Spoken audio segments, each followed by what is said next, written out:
Kabunyog mga kababayan, welcome sa isang namang episode ng ating talakayan dito po sa ating social media platform na Attorney Enzo Bunyog. Kung hindi pa po kayo nakasubscribe sa Attorney Enzo Bunyog YouTube channel natin, subscribe na po kayo. Kung hindi pa po kayo na-follow sa isa pa pong social media platform, ang Informador Facebook or Meta page, follow na po kayo. So napapanood niyo po ako sa mga social media platforms na to. Anong pagkakaiba dito ng talakayan ko? Dito po mga kabunyog mga kababayan, mahaba-haba ang talakayan ko. Sa iba kasi sabi nila, attorney, papasok pa lang kami, kapapasok pa lang namin, patapos ka na. O dito hindi, mahaba-haba tong talakayan natin. At saka ilang topics ang dinidiscuss ko dito. Tulad ngayon, pag-usapan natin tong pamilya ni Bato nakiusap na mismo sa gobyerno. Bigyan naman daw ng due process si Bato. Kaya pag-usapan nga natin yan. Ito pa, inaatake si Kaufman ng mga DDS, kapwa na nila mga Duterte supporters na yan, inaatake si Kaufman. O ngayon, sabi ni Kaufman, mahirap naman talaga, long shot, yun yung term niya. Yung pagpaparelease kay Duterte was a long shot. Ibig sabihin, kung sa basketball, ang hirap i-shoot kasi ang layo, long shot. Suntok sa buwan, kung sa ating termino. O kaya lang, medyo naghihinanakit naman si Kaufman sa mga DDS na inaano siya, na kinakantsawan siya. Parang nawawala ang tiwala sa kanya. Anyway, pag-usapan natin yan mamaya. O ito pa, may bagong sinusulong ngayon, may bagong pakulo na naman ang mga DDS. May papirma sila, may signature campaign. Ang pangalan, Tay, kami naman. Ano ba yan? Ano ba yung Tay, kami naman na yan? Pag-usapan natin mamaya. Okay, mga kabunyog, mga kababayan. Ang pamilya na mismo ni Bato de la Rosa, at saka si Bato mismo, nagpaabot ng mensahe sa gobyerno, bigyan naman daw siya ng due process. Yan ang panawagan ni Bato at ng pamilya niya sa gobyerno. Bigyan naman daw ng due process. Pag nasiguro naman daw na bibigyan ng due process, magpapakita na daw si Bato. Ngayon daw kasi parang wala siyang nakikitang due process sa gobyerno. Parang wala siyang nakikitang bibigyan siya ng proteksyon ng gobyerno ng due process. Kaya lang, alam niyo ba to, at saka sa pamilya ni Bato at saka mga supporters ng Duterte, ngayon ang bukang bibig nyo, due process. Ano ba ang nakalagay sa konstitusyon? No person shall be deprived of life, liberty, or property without due process of law. Walang sino mang tao na pagkakaitan o kukunin ang buhay, ang kalayaan at ang mga ari-arian ng hindi dinaan sa due process of law. Ngayon, sa tatlong hierarchy na yan, life, liberty, property, alin ang pinaka-importante? Life. Kay Bato, hindi naman buhay ang ipagkakait sa kanya, hindi naman yan papatayin, hindi naman yan, kahit makulong siya doon sa ICC, kahit pa nga makonvict doon, hindi naman, wala namang life, wala namang death penalty doon. Nung isang araw nga, sinintensyahan yung isang militia leader ng Sudan, ang penalty sa kanya, 20 years imprisonment. 20 years. Ay sila Bato, saan kayo inaakusang kaso? Di ba crimes against humanity? Anong ginawa ninyo nung panahon ninyo ni Duterte? Kinuha, pinagkaitan ninyo ng buhay. Buhay, hindi lang kalayaan, hindi lang ari-arian, hindi lang liberty, hindi lang property, life. Diniprive nyo ng life. Ang napakarami nating kababayan, pinalabas nyo ng laban. Di ba? Yan yung pinalabas nyo sa tukhang at double barrel ng laban. Ilalagay lang ni Duterte sa narcolist, patay na. Diniprive nyo ang napakarami nating kababayan. Ayon sa pulis, ang tinanggap nila 6,000. Ayon sa mga human rights groups, 25,000 to 35,000. Yun yung na-deprive ng life. Hindi lang liberty. Kayo ni Duterte, liberty lang ang kung madi-deprive man kayo, liberty, hindi life eh. Pero ngayon, ini-invoke ninyo due process. Bukang bibig ninyo, due process. Sila Torion, due process ang bukang bibig. Sila Cayetano, due process. Si Marcoleta, due process. Lahat kayo, due process. Samantalang, anong ginawa nyo? Extrajudicial killings. Kaya nga extrajudicial, ibig sabihin hindi nyo na dinaan sa prosesong legal eh.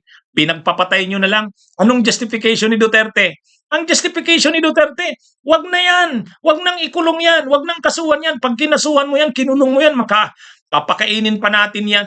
Papakainin pa ng gobyerno yan. O di ba ganun?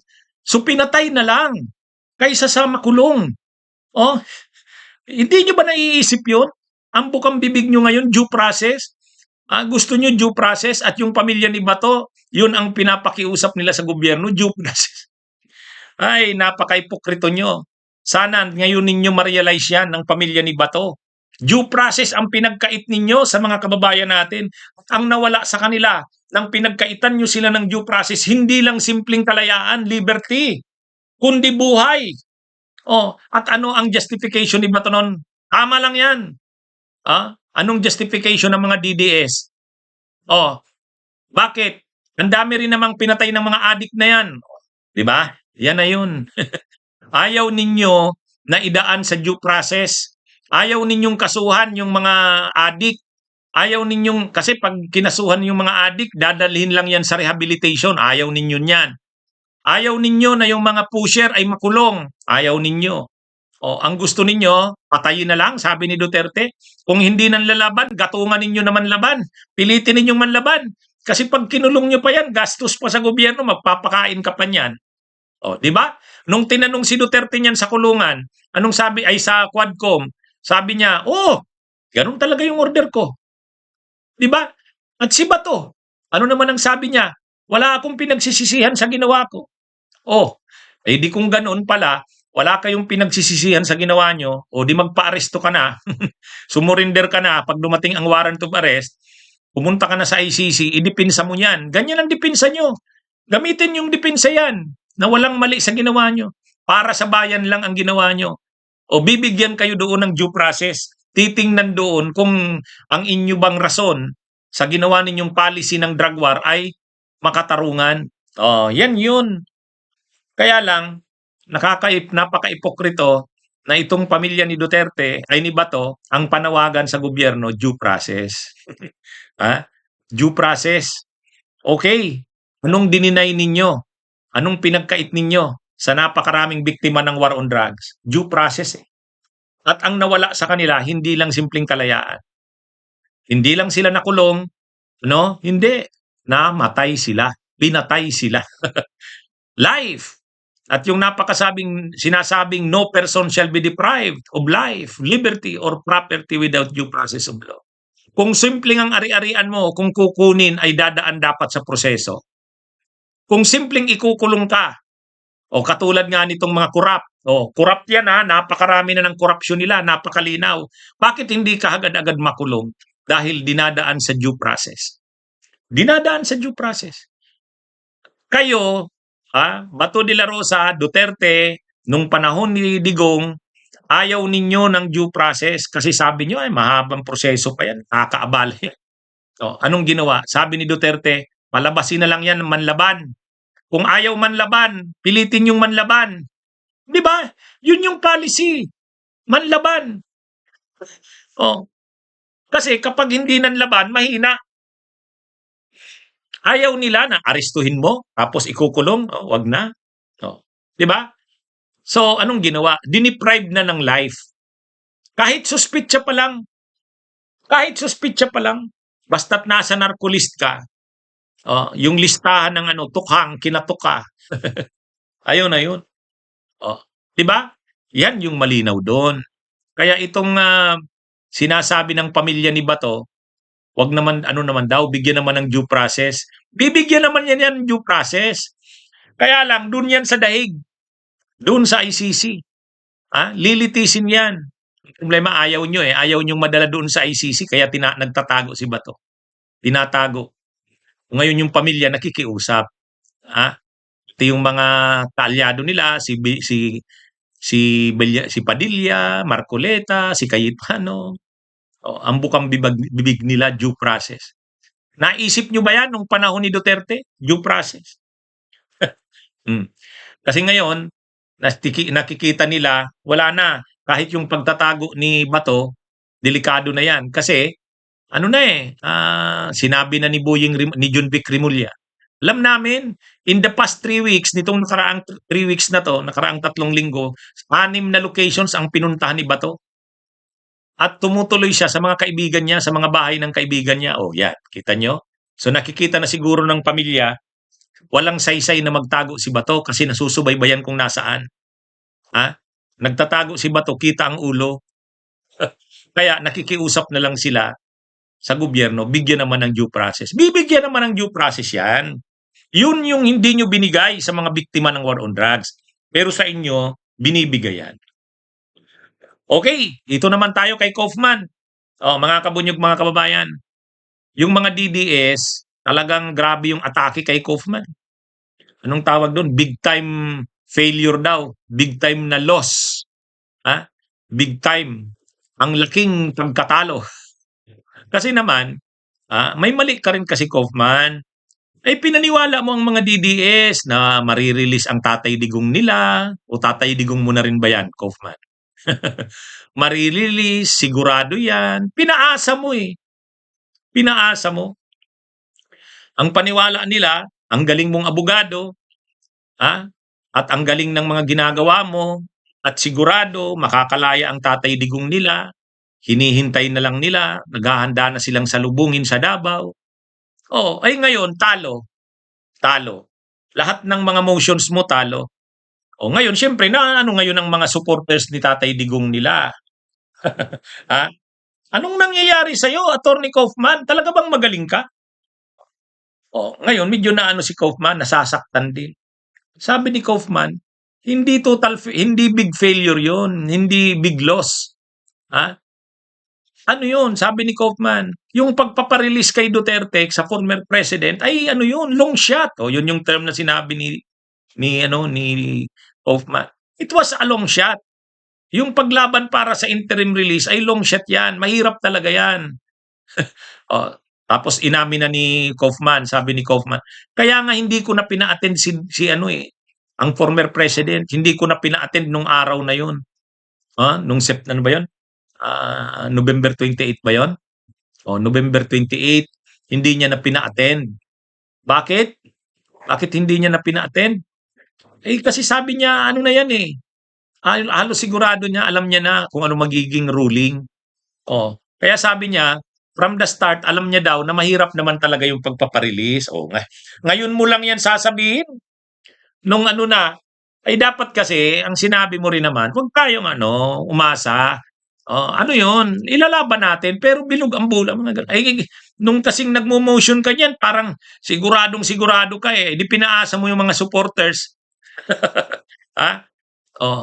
Mabuti pa ako, pag nagdi-discuss ako niyan, ang sinasabi ko, mag-grant kaya yung interim release?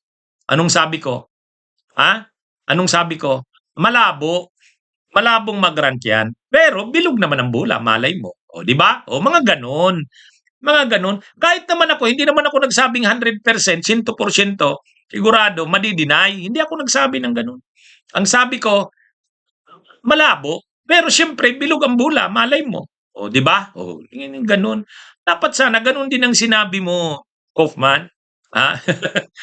Yung problema, pinaniwala mo ang mga DDS. Ang mga DDS pa naman, ang mga DDS pa naman, pag nag-isip yan, kung anong sinabi mo, yun na yun.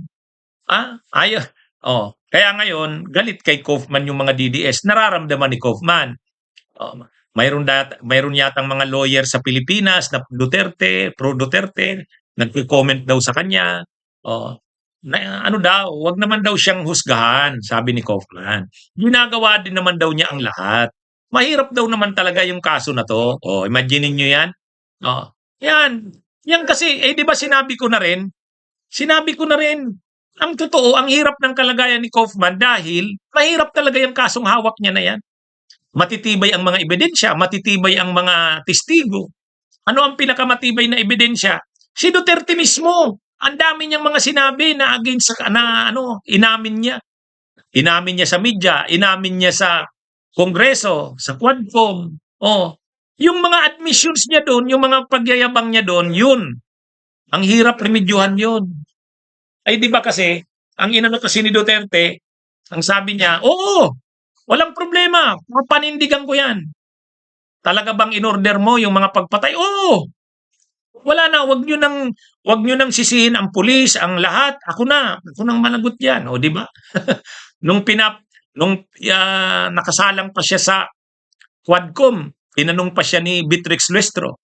Ganun pa rin talaga. Tinanong din siya ni Risa Hontiveros. O, yung yabang niya kasi ni Duterte, sinasabi niya, sige, imbestigahan niyo na ako, kasuhan niyo ako kung gusto niyo. Dalhin niyo na ako sa ICC. O ngayon pa lang. Akala niya talaga kasi hindi siya madadala sa ICC. Yan yun. Kaya ngayon, itong si Kaufman, nagpapaliwanag sa mga supporters ng Duterte, wag naman daw siyang husgahan. Mahirap naman daw talaga yung kaso na yan. Ginagawa niya naman daw lahat. Ha? At saka yun daw talagang pagpaparelease, long shot yun. Oh, kaya inamin niya na ngayon na suntok sa buwan yung ginawa niya. Ang problema niya lang kasi, ah, pinaasa niya yung supporters ni Duterte. Ay, ang mga supporters ni Duterte, ganyan yan mag-isip eh. Hindi niya ba alam yun? Hindi niya ba alam yun? Yan ang mga supporters ni Duterte. At ngayon, medyo may mensahe si Kaufman, yung mga nagrarally para kay Duterte, at saka yung komentaryo ng komentaryo, syempre, ay di ba sinabi na rin natin yan, na yung mga supporters ni Duterte kasi, isa pa sila sa dahilan bakit hindi nag-grant yung interim release. Ang sasama ng pinagsasabi nila tungkol sa ICC. Oh, minumura nila, binabastos nila yung mga troll sa social media kahit sila Sara. O kaya anong sabi ni Kaufman? Yung ginawa ninyo ng birthday ng former president, yun na lang gawin nyo. Tambakan ninyo ng mga padalang bulak na gifts ng pagpapakita ng support sa kanya. O, parang ganun ang advice ni Kaufman. Pero yung sa social media kayo, sisiraan nyo ang ICC, mumurahin nyo ang ICC, kung ano-anong sinasabi nyo kontra sa ICC, parang wag nyo na yun. Igalang nyo ang judicial process. Hindi mo yan, Kaufman, makokontrol. Ganyan yan. Hindi, parang hindi mo alam ang pinasukan mo eh. Yan ang problema. So nakikita na rin ni Kaufman, negative yung yung effect ng mga komentaryo ni Sara. Yung komentaryo nila Baste, yung komentaryo ng mga DDS sa social media. Imagine niyo nung araw na binababa yung desisyon tungkol doon sa yung tungkol doon sa yung interim release, grabe, binaha ng mga ng mga mura, bastos yung mga DDS, binastos yung mismong Facebook at saka YouTube ng ICC. Kaya sabi ni Kaufman, wag naman. Kaya lang mahirapan ka diyan, Kaufman. Ganyan 'yan. Hindi mo ba alam yung pinasukan mo na 'yan? Bagay, ang laki naman ng bayad sa iyo. Ito, may bago na namang pakulo. Ang mga DDS, ang panawagan naman nila ngayon, tay, kami naman. Hindi ko alam bakit tay kami naman. Ano ba yung kami naman? Alam niyo ba yon? Bakit tay kami naman? Ano bang gusto nila na sila naman? Sila naman yung makulong doon sa ICC? ha? Oh. Kaya siguro ang ibig sabihin ng tay kami naman, sila naman yung gaganti kay Duterte. Kasi para sa kanila, ginawa ni Duterte ang sakripisyo para sa bayan. 'Di ba yun yung narrative nilang laging inuulit-ulit? Na si Tatay Digong ay nagsakripisyo para sa bayan. Yan yung kanilang narrative eh, 'di ba? So, ganyan yung nila.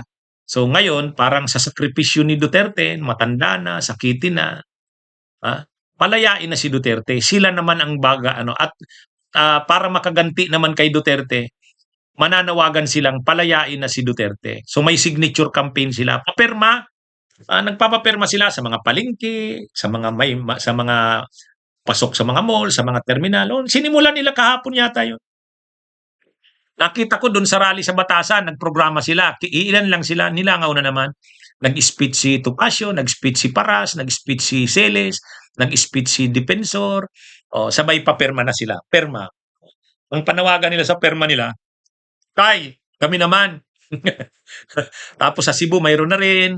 May nakita ako yung Kuya Park nila, may dalang sasakyan, may dalang tarpaulin. Tay, kami naman. Si Sara Duterte, may dala rin. Mukhang nila yan, kulo nila yan, bagong pakulo nila sa iba't ibang lugar sa mundo, sa Pilipinas, nagpapapirma sila. Kumukuha sila ng signature para panawagan, hilingin sa ICC na palayain na si Duterte. Bagong pakulo naman nila yan. Oh. As if naman uubra yan. Uubra ba yan? Tay, kami naman. Ha? Ewan ko, ano bang ibig sabihin niyan? Tama ba yung interpretation ko? Tama ba yung ano ko, paliwanag ko? Anong ibig sabihin ng tay kami naman? Sa tingin ko, ganun yun eh. Na parang si Duterte, nagsakripisyo sa bayan, panahon naman ngayon na suklian siya dyan. So itong gagawin nilang pagpapapirma para sa paglaya ni Duterte, ito naman yung ganti, ay ano nila, parang pagbayad naman nila, pagtanaw ng utang na loob kay Duterte. Kaya lang ang tanong, pag pinadala mo ba yan sa ICC, tatanggapin naman kaya yan? Wala naman. Ang ICC hindi naman madadala sa mga ganyan. Magdi-decide ang ICC based sa merito ng kaso. Anyway, gusto lang siguro nilang matansya yung suporta ng publiko. Gusto nilang matansya yan. Bahagi na yan ng kanilang paghahanda para kay Sara. Hindi kasi sila makapagparali ng maraming tao. Kung magparali man sila, iglesia. Hindi naman yun kanila talaga. Hindi. Nagrally sila. Doon sa EDSA PPM, 2,000. Sabi nila noon, people power na. 500,000 ang dumating, 2,000. Nagrally na naman sila noong December 10. Doon sa Batasan. Ang numero yata 150 lang yun eh. Nandun na lahat ng leaders nila. Si Topacio, si Jing Paras, si Siles, si Defensor. Pero ayun, nilangaw. Tapos pagkatapos doon nagpapirma sila. Tay, kami naman. Ewan ko kung ano, ilan naman kayang pirma ang makuha nila diyan. Sa tay kami naman na yan. Para saan kaya yan? Sa ano? Sa birthday ba? Saan nila itataon? Hindi ko alam yung ano, context niyan. Pero yun na nga, dahil hindi sila makapagparali ng maraming tao, wala. Linalangaw lagi ang mga rallies nila, idinadaan na lang ngayon sa papirma. Ang tawag nila, tay, kami naman. Pati mga OFWs. Anyway, wala eh kung ano-ano nang pakulo ang ginagawa ng mga DDS. Hindi sila makapag-generate ng mas support through people power. Hindi sila makapag-kudita. Hindi sila makakuha ng withdrawal of military support. Hindi rin sila makakuha ng impeachment. Hindi rin nila maparesign si PBBM. Kung ano-ano nang ginagawa nitong mga DDS eh. Ang pag-asa na lang talaga nila, manalo si Sara sa 2028. Ang problema, paano nga mananalo?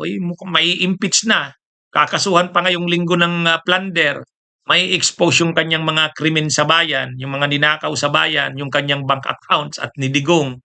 Wala. Tapos sunod-sunod na ang kaso ng kanilang mga leader. Nakakulong na si Duterte, nakakulong si Kibuloy. Nagtatago na si Bato, maaaresto na rin. Susunod niya dyan si Bongo. Tapos si Pulong din iimbestigahan na ng ICI ng Kongreso at ng ICI. Kaya nga tatakas na eh. Magbabakasyon na ng 2 buwan. Di ba? Kaya na ito? Pagka naimbestigahan yan at napakita na naman ng mga ebidensya, testigo, na naman yan? Kaso, di kulong na naman si Pulong, no bail. Mauubos. Susunod na yan sila si Escudero, sila Joel Villanueva, sila Jingo, yung mga kaalyado nilang senador. Si Marcoleta may problema pa. May problema sa ombudsman, may problema sa COMELEC. Kaya kaliwat kanan ng problema. Yung kanilang mga leaders may inciting to sedition, may inciting to rebellion. Si Kiko Barsaga, si Celes, si Romeo Poquis. Kaya ito mga kabunyog, mga kabayan, yan ang problema nila. Sa totoo lang. Kaya dinadaanan lang ngayon signature campaign. Tatantyahin nila. Makapapirma kaya sila ng marami.